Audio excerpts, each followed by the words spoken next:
शिकवा करते हैं कि यार इस शहर में खाने का वो मज़ा नहीं आता जो देही इलाकों में आता। तो मज़ा कैसे आएगा जब ये सारे बकरे और दुम्बे इस कचरे को खाएंगे। बेगम का, आपका और बच्चों का मिला के उम्र इसकी 35 साल, बाल इसके सारे सफ़ेद, इसी धुएं में, इसी गंदक में, गलाजत में, जिस्म इसका देखें बिल्कुल यहाँ मेल पे से भरा दिहाड़ी हुआ। सर मुख्तलिफ होती है, कभी 400 भी बन जाती, 500 भी बन जाती, 600 भी बन जाती। मैं चाहता हूँ कि मेरा बेटा बड़ा होगा तो उसको मैं पढ़वाऊँगा, स्कूल पढ़ाऊँगा, इसके अलावा और रात को ख्वाहिश नहीं है। तकरीबन आते होंगे 350-400 गाड़ियाँ आते हैं, डंपर है। दिन को तकरीबन 60-70 गाड़ी है, चाइना वाले 3-3 ट्रिप 4-4 ट्रिप मारते हैं। अस्सलाम वालेकुम, आपको नई वीडियो में खुशामदीद कहता हूँ। मैं हूँ अख्तर नवाज। इस वक्त कराची में हर शहरी जहाँ से गुजरता है उसको सिर्फ कचरा ही नज़र आता है, और यकीनन वो परेशान होता होगा ये कचरा आता कहाँ से और जाता कहाँ है। आता तो घरों से ही है, फैक्ट्रियों से, मिलों से, जाता कहाँ है ये बताने के लिए आज मैं आपको लेके आया हूँ। पाकिस्तान का कराची का सबसे बड़ा जो डंपिंग पॉइंट है वो है जाम चाकरो। और ये जो पीछे आपको पहाड़ नज़र आ रहे हैं, ये कोई पुरफिजा मकाम नहीं बल्कि कचरे के वो ढेर हैं जो लगते लगते अब पहाड़ बन चुके हैं। ये कितना कचरा यहाँ पे मौजूद है इसका तखमीना या इसका अंदाज़ा किसी को नहीं है, लेकिन ये ज़रूर पता है कि कराची शहर में आज से 6 से 8 साल पहले जो सर्वे हुआ था उसमें कहते हैं 14,000 टन कचरा डेली कराची में पैदा होता है। उसमें 2014 में एक इदारा बना, सिंध सॉलिड वेस्ट मैनेजमेंट, और उसकी जिम्मेदारी ये लगी कि कराची में कचरा कई टाउन से वो उठाती है। पहले कराची में कम टाउन थे, अब 25 हो गए हैं, 245 यूसीज हो गई हैं, और उसके नुमाइंदे, उनकी जिम्मेदारी है कि सफाई की जाए। सैनिटेशन के पूरे डिपार्टमेंट है, हज़ारों मुलाजमीन है, लेकिन उसके बावजूद कचरा कराची में कम नहीं हो रहा, बढ़ता जा रहा है। बढ़ने की वजह कराची में आबादी भी है, जो सेंसस के मुताबिक तो 2 करोड़ 5 लाख है, लेकिन आज़ाद ज़राए कहते हैं कि ये 3-3.5 करोड़ से ऊपर जा चुकी है। तो उस आबादी का जो कचरा निकलता है, और कचरा जो, हालांकि एक ये भी कहा जाता है कि कराची में कचरा आप रिहायशी इलाकों में या कमर्शियल इलाकों में फेंकना मना है, जलाना मना है। 6 महीने की सज़ा भी हो सकती है और जुर्माना भी हो सकता है, लेकिन बहुत सारे जुर्मानों की तरह ये जुर्माना भी एक तरफ, सज़ा एक तरफ रह जाती है। कचरा हर तरफ नज़र आता है, और peoples party, Jamaat Islami, MQM, तकरीबन तमाम जमातें हमेशा कचरा सफाई की मुहिम चलाती रही हैं, लेकिन कचरा ना कराची से साफ़ हुआ, और जब यहाँ पर आता है तो यहाँ पे भी इस तरह के पहाड़ बने हुए हैं। ज़िंदगियाँ किस तरह है वो मैं आपको दिखाता हूँ आगे चल के, और लोगों से भी मिलवाता हूँ किस तरह वो रहते हैं, किस तरह वो खाते हैं, किस तरह वो पीते हैं, किस तरह वो पहनते हैं, और क्या ज़िंदगी है उनके बच्चों की, क्या मुस्तकबिल है उनके बच्चों का, वो भी आपको दिखाता हूँ।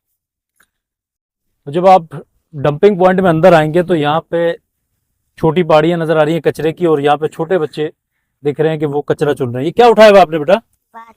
बाल बाल उठाए हुए, ये बेचोगे? हाँ। ये बाल कब से काम कर रहे हो? अभी सुबह से? कितने बजे से आए हो? हाँ? कितने बजे से आए हो? 12 बजे आए, अभी आए हो, और ये जमा कर लिए? ये कितने के बाल हैं? सो कर। और तुमने? ये भी इतने? ये कितने के होंगे? मतलब ये वो उन फैमिलीज के बच्चे हैं जो अतराफ में रहती हैं, तकरीबन कहते हैं 4 से 5 हज़ार फैमिलीज या घर यहाँ पे मौजूद हैं, और उनके बच्चे हैं। और ये बच्चे एक खुशाइंद बात भी कहते हैं कि यहाँ पे काम करने के बाद स्कूल भी पढ़ते हैं।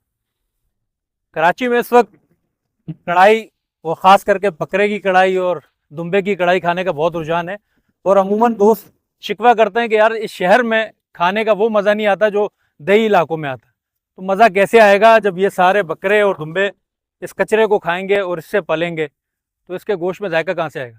ये हमारे लिए अच्छा है कचरा, क्योंकि हमारा माल का टाइम पास होता है, हमारे लिए थोड़ा खर्च का यानी कमी होता है, कुछ इधर टाइम पास होता है, कुछ उधर हो जाता है। इस वजह 150, मतलब बकरियां दुम्बे हाँ मिक्स 150 दाने टोटल 150। जी। हमें तो ऐसा लगता है कि जानवर बीमार हो जाता है कचरे। नहीं, बीमार नहीं होते, आदती होते हैं, फिर ये बीमार नहीं होते। जो नया आते हैं ना, वो फिर खाने की वजह से फिर वो बीमार हो जाते हैं। तो ये पुराने, ये हमेशा आदती है, तो ये बीमार नहीं होते। तुम्हारे बाप दादा भी यही करते थे? जी हाँ, बाप दादा भी यही करते थे, तो उस टाइम बलूचिस्तान में थे, वो सलाखों में करते थे। अभी हम इस इलाके में आए तो हमने इधर शुरू किया यही कारोबार अपना। आप अगर पानी, खाने पीने का एहतियात ख्याल नहीं करोगे तो कैसे? क्या करते हैं हम लोग, इधर काम करके फिर जाते हैं, फिर इंतजाम करते हैं घर पे। अच्छा, ये एक रात में जमा किया होने के पड़े? ये एक रात का कहाँ है, 3 दिन का ही है। 3 दिन? हाँ। 3 दिन बाद कितनी मजदूरी होती बस जो भी बनती है, फिर क्या करें, 800 कभी 700। है एक बंदे की? तो आपकी बहनों बेटियों की भी इसी बनती है? नहीं साथ साथ ही करते हैं। मतलब साथ काम करते हैं, बस जितने भी हमारे हैं ना बाल बच्चे इतना हो जाता है 700-800। तो बेगम का आपका और बच्चों का हाँ। मिला के 700 रुपये? हाँ मतलब बेगम का अलग हो, उनके दो अलग हाथ अलग हैं, तुम्हारे दो हाथ। वो तुम्हारा बात सही है ना, काम के ऊपर है ना। अभी ये निकालते हैं, अभी ये क्या होगा मेरे ख्याल में 20 मन बड़ी मुश्किल से होगा। हाँ ये मन के हिसाब से जाते हैं। मन क्या है साहब? 80 रुपये। 80 रुपये। ये इस वक्त जो कपड़ों में से कपड़ों की एक गांठ अलग कर रहे हैं, ये सारा कचरों से जमा किया है फैमिली ने, बेगम ने, बच्चों ने और ये असलम खुद। उम्र इसकी 35 साल, बाल इसके सारे सफ़ेद, इसी धुएं में, इसी गंदक में, गलाजत में। जिस्म इसका देखें बिल्कुल मेल से भरा हुआ, क्योंकि यहाँ से जाने के बाद कहता है कि मैं सफाई सुथराई के काम कर सकता हूँ, वरना इधर जो हालत है इसके हाथों की, इसके जिस्म की, और कहते हैं कि डेली के इस पूरी फैमिली को 700 रुपये दिहाड़ मिलती है, यानी पूरे दिन के 700 रुपये कमाते हैं। ये जब से यहाँ पे कचरा पॉइंट बना है, ये आग जलती रहती है। एक जगह पे नहीं, मुख्तलिफ जगह पे। आप जहाँ पे भी सर्च करोगे ये आग आपको नज़र आएगी, जहाँ पे लीकेज हो रही है। क्यों लगती है आग? कैसे? ये आग इस तरीके से लगती है कि जैसे प्लास्टिक हो गई, पेपर हो गया, ये जो ना इनमें ज़्यादा वो होता है, पानी होता है ना, तो ये गैस करके फिर आग निकलती है इनसे। और ये कई दिन तक जलती रहती है? ये 24 घंटा जलती है, रेगुलर जलती रहती है। अगर बुझाओ, एक जगह से बुझाओ तो दूसरी जगह से निकल आती है। मैंने अभी यहाँ पे इनको चाय बनाते हुए भी देखा। बस लोग बना लेते हैं यहाँ पे, फिर अपना दूध लेके आते, चीनी वीनी लेके आते, तो बना लेते हैं यहीं पे, बना के पी के फिर यहीं से काम पे स्टार्ट हो जाते हैं।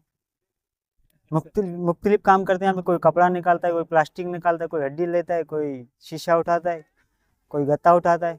इस तरीके से हर कोई अपने काम में। मेरी मजबूरी तो सर कुछ भी नहीं है। अभी हम जाहिल बंदे हैं, पढ़ना लिखना हमें नहीं आता है।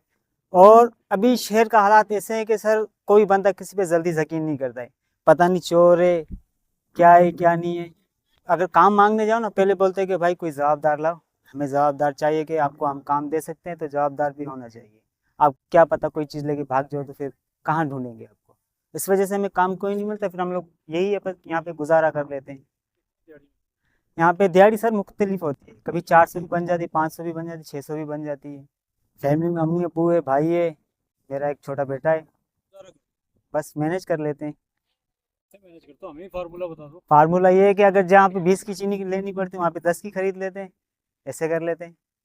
बच्चों के लिए तो ख्वाहिश बहुत है, पर गरीब बंदे पहुँच नहीं सकते सर।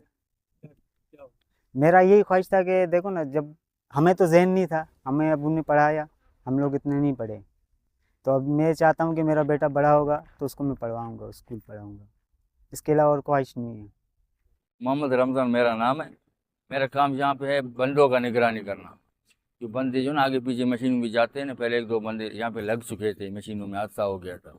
इसी वजह से वडेराओं की तरफ से और नसीबुल्ला की तरफ से हमारा ड्यूटी यहाँ पे 2 भाई का जी खेमसी की तरफ से। ये कितनी मशीनें लगी हुई हैं और ये क्या काम कर रही है? ये पीछे वाले का तो चाइना वालों का, इसका हमें मालूम नहीं है। ये अपने खेमसी कांटा वाले 2-3 मशीन है, बुलडोज़र है, 4-5 लोडर है इसका। कुछ रात में चलते हैं, कुछ दिन में चलते हैं। अच्छा, रमजान में कितने ट्रक रात में आते हैं तकरीबन?